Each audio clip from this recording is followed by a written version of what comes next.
நமஸ்காரம். நாம் இப்போ இந்த மென்டல் கிளாரிட்டி அப்படிங்கிற சீரீஸில் பார்த்துக்கிட்டு இருக்கோம். ஸோ ஏகாக்கிரம் அப்படின்னு ஒரு கான்செப்ட் பற்றி சொல்லியிருப்பேன் உங்களுக்கு. நான் இதுக்கு முந்தின ஒரு வீடியோவில் லாஸ்ட் வீடியோவில் இல்லை, முந்தின ஒரு வீடியோவில் சொல்லியிருப்பேன். இந்த ஏகாக்கிரம் அப்படின்னா என்னென்னா ஒரு ஃபுல்லாக உங்களுடைய சம்ஸ்காரங்கள் எல்லாம் நீங்கள் வறுத்து எடுத்துட்டீங்க, ஓகேங்களா? அப்படிங்கிற ஒரு நிலை, அது ஒரு ஏகாக்கிரம். அப்போ சம்ஸ்காரங்களை வறுத்தெடுக்கிறது அப்படின்னா என்ன அப்படின்னா, மீண்டும் ஒரு ஒரு சுச்சுவேஷன் நீங்கள் அதே விதமான ரியாக்ஷனை கொடுக்குறீங்கன்னா அது வறுத்தெடுக்கப்படாத நிலை, ஓகேங்களா? ஒரு சுச்சுவேஷன், அந்த சுச்சுவேஷனில் நீங்கள் கோவப்படுறீங்க, கோவப்பட்டு யாரையும் அடிச்சிட்டிங்க, இல்லை ஏதோ ஒரு பொருளை போட்டு உடைச்சிட்டிங்க. அது மாதிரி ஒரு சம்பவம் கடந்த காலத்தில் நடந்திருக்கு. இன்றைக்கி மீண்டும் அதே மாதிரியே வேற ஒரு நபர் திருப்பி உங்களை கோவப்படுத்துகிறாரு, திருப்பி நீங்கள் அடிக்கிறீங்க, ஓகேங்களா? அடிச்சிட்டிங்க அப்படின்னா உங்கள் சம்ஸ்காரம் இன்னும் உங்கள் சம்ஸ்காரத்தை நீங்கள் என்ன வறுத்து எடுக்கலைன்னு அர்த்தம், ஓகேங்களா? அடிக்காமல் சும்மா இப்போ நீங்கள் ஒரு சாட்சி பொருளாக நின்று அதை வேடிக்கை பார்த்துக்கிட்டுருங்க. இன்னும் பயங்கரமாக அதீதமாக கோவப்படுத்துகிறாரு உங்களை, ஓகேங்களா? கோவப்பட்டு உங்களை அடிக்கணும் அப்படிங்கிறதான் எதிர்பார்க்குறாரு. நீங்கள் போய் அவர் அடிக்கணுங்கிறத எதிர்பார்க்குறாரு, ஆனால் நீங்கள் அப்படியே அமைதியாக உட்காந்துக்கிட்டு இருக்கீங்க, ஓகேங்களா? இது ஒரு வறுத்தெடுக்கப்பட்ட நிலை, ஓகேங்களா? இதுதான் ஏகாக்கிரம். ஸோ இது மாதிரி பல சுச்சுவேஷன்ஸில் நீங்கள் மீண்டும் அதே விதமான கர்மாவை நீங்கள் செய்யாமல் இருக்கீங்க பாருங்கள். அந்த சூழ்நிலைக்கு நீங்கள் அதே விதமான கடந்த காலத்தில் என்ன ரியாக்ஷன் கொடுத்தீங்களோ அதே ரியாக்ஷனை கொடுக்காமல் இருக்கிறீங்க அப்படின்னா அதுக்கு பேர் ஏகாக்கிரம், ஓகேங்களா? இப்போ இந்த ஏகாக்கிரமுக்கு அடுத்து ஒரு நிலை வந்துடும், ஓகேங்களா? அதுக்கு பேர் நிர்பீஜ சமாதி, ஓகேங்களா? இது ஒரு அற்புதமான நிலை. இந்த நிர்பீஜ சமாதி அப்படின்னா என்னென்னா, நிர் அப்படின்னா இல்லை, பீஜம் அப்படின்னா விதை, ஓகேங்களா? நிர்பீஜம்னா விதைகள் இல்லாத ஒரு சமாதி. அப்போ சமாதினா என்ன? சமமான ஒரு மனநிலை, விதைகள் இல்லாத ஒரு சமமான மனநிலை அப்படிங்கிறது தான் இந்த நிர்பீஜ சமாதி அப்படிங்கிற ஒரு விஷயம், ஓகேங்களா?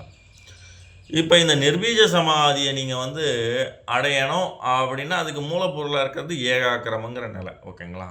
அப்போது ஒரு தியான பாதையில் இருக்கிறவர் கண்டிப்பாக ஸ்டெப் பை ஸ்டெப்பாக தான் வந்துக்கிட்டு இருக்கிறாரு, ஓகேங்களா? ஏன்னா எல்லா கோபத்தையும் ஒரே நாளில் ஒரு நாள் அடக்கிட முடியாது, ஓகேங்களா? ஒரு நாள் காப்பி சரியில்லைன்னு கோபம் வரலாம், காஃபி சரியாக போடலைன்னு கோபம் வரலாம். ஒரு நாள் யாரோ அவருடைய பணத்தை ஏமாற்றிட்டாருன்னு கோபம் வரலாம். ஒரு நாள் ரோட்டில் போகும்போது எவனோ சாக்கடையை திறந்து வச்சிட்டான்னு அதை பார்த்து அவர் கோவப்படலாம், ஓகேங்களா? ஒரு நாள் டிராஃபிக்கில் போய்கிட்டு இருக்கிறோம், எவனோ ஒருத்தன் குறுக்கால வந்துட்டான், இவர் சரியாக தான் போய்கிட்டு இருக்கிறாரு, அதனால் அவர் கோவப்படலாம், ஓகேங்களா? இது மாதிரி பல்வேறு நிலைகளில் அவர் கோவப்பட்டிருப்பார், ஓகேங்களா? இது எல்லா கோவங்களையும் அவரால் ஒரே நாளில் அடக்க முடியாது இல்லையா? அதனால் படிப்படியாக அவர் ஒரு நாள் ஒரு கோவத்தை விட்டுக்கிட்டே வர்றாரு, ஓகேங்களா? அப்போ படிப்படியாக தன்னுடைய சம்ஸ்காரங்களை வறுத்தெடுத்துக்கிட்டு வராரு அப்படின்னு அர்த்தம். அப்போ எல்லா சம்ஸ்காரங்களுக்குமே அவருடைய ரியாக்ஷன் 0 அப்படின்னு ஆகும்போது அவர் நிர்பீஜ சமாதியை அடைஞ்சிட்டாருன்னு அர்த்தம், ஓகேங்களா?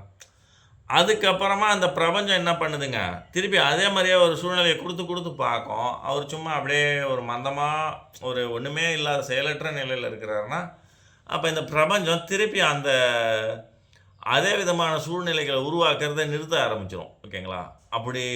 அப்படி பண்ணால் இவர் எப்படி ரியாக்ட் பண்ணுவார்னே தெரியாதே பிரபஞ்சத்துக்கு. அதனால் பிரபஞ்சம் முதல்ல குழம்பும். அதனால் என்ன ரியாக்ஷன், அடுத்து என்ன சூழ்நிலையை உருவாக்கி கொடுக்கலாம் அப்படிங்கிறத இந்த பிரபஞ்சம் யோசிக்க ஆரம்பிக்கும். அப்போ என்ன ஆகுது, இந்த மனிதர் பலவிதமான கர்ம பந்தங்கள்லேருந்து விடுபட்டுட்டு இப்படி தனியாக நிற்கிறாரு, ஓகேங்களா? அப்படிங்கிற நிலை வந்துடும். அப்போ இந்த நிர்பீஜ சமாதிங்கிறது ஒரு நல்ல ஒரு சமாதின்னு சொல்கிறாங்க. அதுக்கு மேலே நிறைய சமாதிகள் இருக்குது. அப்போ இந்த நிர்பீஜ சமாதிகள் மற்ற உயர்வான இப்போ தர்மமேக சமாதி அந்த மாதிரி நிலைகள்லாம் அடையிறதுக்கு இது ஒரு ஃபஸ்ட்டு ஸ்டெப்பு மாதிரி, ஓகேங்களா? அதுக்கப்புறமா தான் உங்களுக்கு படிப்படியாக போகும், ஓகேங்களா? இதுதான் இந்த நிர்பீஜ சமாதியோடைய சாராம்சம், ஓகேங்களா? அப்போ நிர்பீஜ சமாதி அடையணும் அப்படின்னா நீங்கள் ஏகாக்கிரத்தை உங்கள் கைக்குள்ளே வச்சுக்கிட்டு இருந்தீங்கன்னா தான் நீங்கள் உங்களால் நிர்பீஜ சமாதிங்கிற நிலையை அடைய முடியும்.